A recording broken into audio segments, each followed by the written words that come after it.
projekt Simbioza za e-opismenjevanje Slovenije. Zakaj v bistvu gre, komu je projekt namenjen? Gre za projekt medgeneracijskega sodelovanja.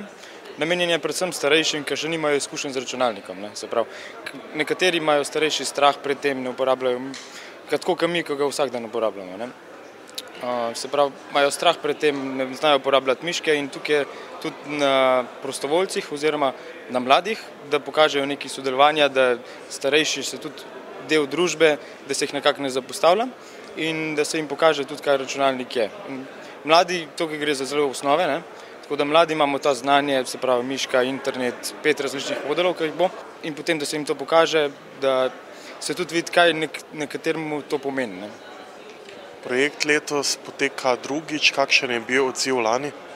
Lani je bil zelo v redu odziv. Potekal je po več kot 230 lokacijah po celi Sloveniji, bilo je več kot 2400 prostovoljcev in 5700 udeležencev. 96% ljudi je bilo zelo zadovoljnih s tem projektom, se pravi, da so od tega odnesli, so se nekaj naučili in so tudi malo bolj samozavestni z računalnikom, to govorimo zdaj o starejših. Termini bo se dogajali letos od 15. do 19. oktobra.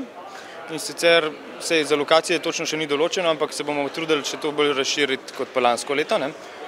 Se pravi, da tudi zajamemo večji del populacije. Prostovoljce je lahko v bistvu vsak, ker tukaj je zelo osnovno razumevanje računalnika in elektronska pošta in sam internet, to same miške in Worda. Tako da tukaj lahko smo imeli lansko leto od teh osnovnošolcev, srednješolcev, študentov, pa tudi do zaposlenih in ostalih, ki imajo čas in voljo to narediti. Recimo najstarejši prostovoljc lansko leto je bil star 72 let, tako da je tudi starejši, ki imajo to znanje, lahko to uporabijo in tukaj pomagajo. Tukaj na enti konferenci zbirate te nove prostovoljce, kakšen je odziv? Odziv je tak, mešan. Kakšni so zelo navdušeni nad projektom, ampak ni pa vsak tako, da se bo kaj prijavil, ampak raje še preverijo in bojo po internetu to preverili in se potem lahko sami tudi prijavili.